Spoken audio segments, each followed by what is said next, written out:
Hello, all my fellow project managers. I hope you're doing well. Today, we're going to be talking about project management on the PMP exam and a few things I want to call your attention to before your exam. First of all, when you think about this exam, you need to realize that you're not going to be tested in sections. It's not going to be integration, scope, schedule. No, it's all mixed together. And for that reason, when you approach the exam, you want to look at it through this lens.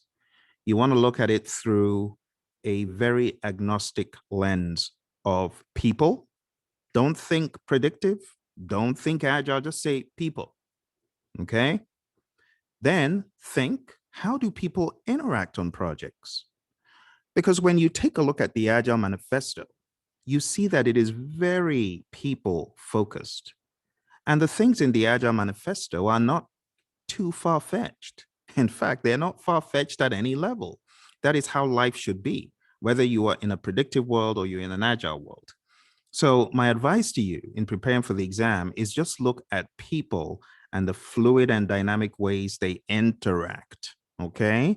Now, one of the advantages of the PMBOK guide is it gives you a very specific set of chapters for this, namely chapter 9, which is all about resources. Now, resources is not the best of names to use to refer to people. Unfortunately, it is in this chapter that we refer to people as resources. So you do need to be aware of chapter 9 and how the humans on the project, we call them the team, how do they interact? What are some of the landmarks and the hallmarks of chapter 9 as it relates to people? So plan, resource management, estimate activity resources as it pertains to people, acquire resources. I loved acquire team, but it's acquire resources. You just need to remember, we're talking about project team assignments as an output. You get what I'm saying? Things like that. Then you need to think about chapter 10, which is human interaction on the project. And you also need to think about chapter 13, stakeholders. All right. Now, when you get into the Agile Practice Guide, you need to be aware of the manifesto, pages 8 and 9, front and center. Then you need to be aware of all the human interactions and subtleties. And I mean, the Agile Practice Guide, I'll refer to it as the APG. It is full of human interactions. We have the topic of the team itself. We have the topic of servant leadership. We have the topic of roles and responsibilities on an agile team. We have the discussion about how a PMO could look, an agile PMO. Do you get what I'm saying? So as you go through the content, just look at it, people. People, okay? Next, you want to look at process. In the world of agile, we have certain practices. Now, when we say process, it's just a bucket. In here, we talk about pages 50 forward in the Agile Practice Guide.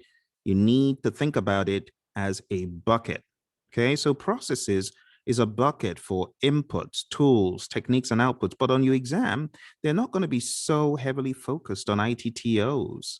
You remember?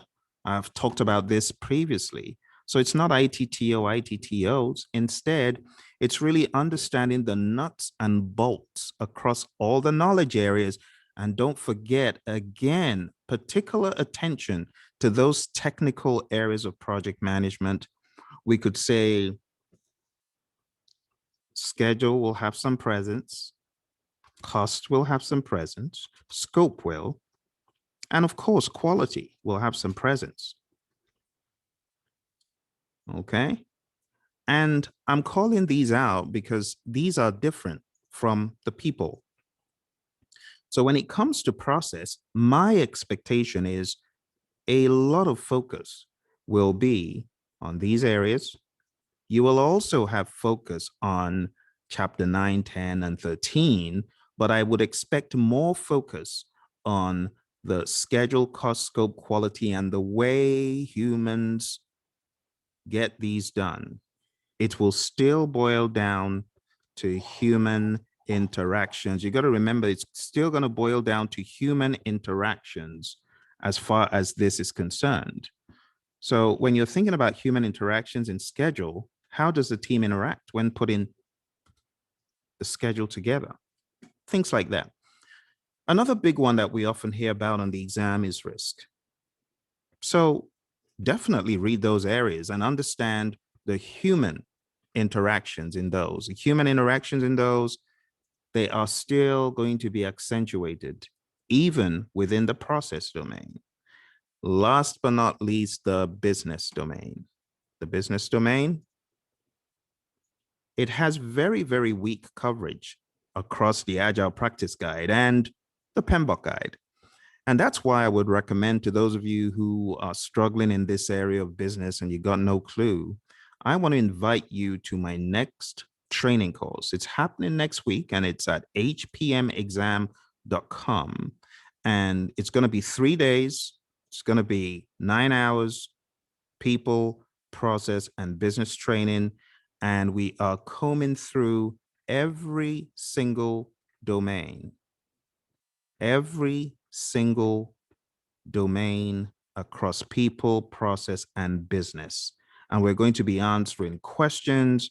I am going to make sure that you have a very good understanding of these components. Okay. So if that sounds like you, my goodness, we've got a killer deal going on right now. You hardly ever find training anymore for sensible rates from capable instructors for the PMP exam. It's gone through the roof. And you know what I'm talking about. Go look on websites, look around, shop around, and see if you can ever find training of this caliber for a paltry amount. It will be very hard for you to. And when you find it for a very paltry amount, you get paltry training. Unlike this course, it's a very low amount, but the training is world class. And you're really going to get loaded up on knowledge ammo. All right. So again, the website is hpmexam.com. And we look forward to seeing you next week or whenever you join. We're going to be running this, on the regular schedule. So if we don't see you on this one, we hope to see you on the next one. All right. You take care and all the very best. Bye for now.